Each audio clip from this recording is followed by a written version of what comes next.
तो ये जो आइडिया है रॉकेट फोर्स बनाने का वो कहीं ना कहीं चाइना का ब्रेन चाइल्ड हो सकता है और चाइना ने ही पाकिस्तान को इस फोर्स को बनाने के लिए प्रेरित किया होगा। तो पाकिस्तान में चाइना अपने जैसा ही एक सिस्टम, अपने जैसा ही एक तंत्र हमारे वेस्टर्न बॉर्डर पर भी यहां पर खड़ा करना चाहता है, सो दैट कभी जब दोनों देशों के साथ युद्ध होगा तो एक इंटीग्रेटेड फोर्स की तरह चाइना पाकिस्तान दोनों भारत को चारों तरफ से घेर सकें। तो इसी शायद आइडिया के साथ पाकिस्तान को या चाइना ने टेक्नोलॉजी के साथ ये आइडिया भी दिया होगा कि वो भी चाइना की तरह ही एक रॉकेट फोर्स बनाए। और रॉकेट फोर्स बनाने के पीछे बहुत हद तक जो कारण है वो ऑपरेशन सिंदूर से भी जुड़े हुए हैं, क्योंकि जिस तरह से पाकिस्तान को इस पूरी वॉर के अंदर मुंह की खानी पड़ी है और भारत के ऊपर पाकिस्तान का एक भी रॉकेट या फिर एक भी कोई बड़ा ऐसा वेपन किसी एक स्ट्रेटेजिक लोकेशन को या फिर किसी एयरबेस को, किसी भी एसेट्स को यहाँ पर नुकसान नहीं पहुंचा पाया है। तो भारत का जो एयर डिफेंस सिस्टम था, जो कि एक बहुत मजबूत किले की तरह इस पूरे ऑपरेशन के दौरान खड़ा रहा और पाकिस्तान ने जितने भी अटैक किए, बताया जाता है कि एक तरह से पाकिस्तान ने ड्रोन्स की बारिश कर दी थी भारत के ऊपर और जितने भी जो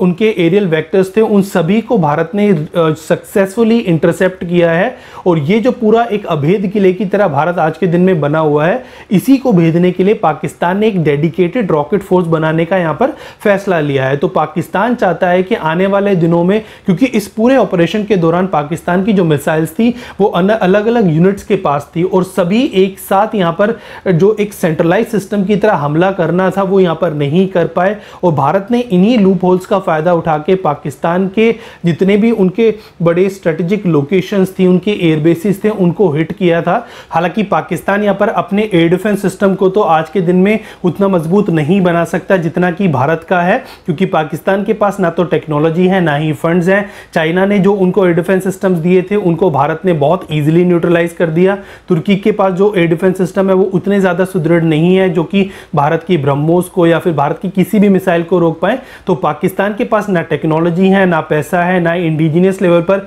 उसके पास इस तरह की कोई सिस्टम है, ना ही उसके सहयोगी देश उसको कुछ इस तरह का सिस्टम दे रहे हैं। तो पाकिस्तान का जो एयर डिफेंस सिस्टम है वो आज भी कमज़ोर है। तो पाकिस्तान ने अपनी इस कमजोरी को पूरा करने के लिए भारत के एयर डिफेंस सिस्टम को हिट करने के लिए प्लान बनाया है, जिसमें भारत के एयर डिफेंस सिस्टम को पूरी तरह न्यूट्रलाइज करने के लिए पाकिस्तान अपने सारे रॉकेट फोर्स को यहां पर लगा देना चाहता है। अपनी सारी ताकत भारत के एयर डिफेंस सिस्टम को सैचुरेट करने के लिए लगाना चाहता है, जिससे कि आने वाले दिनों में जब भारत का एयर डिफेंस सिस्टम सैचुरेट हो जाए, उसके पास इतने इंटरसेप्टर्स ही ना बचें कि वो आगे आने वाले जितने भी एरियल थ्रेट्स हैं उनको डील कर पाए।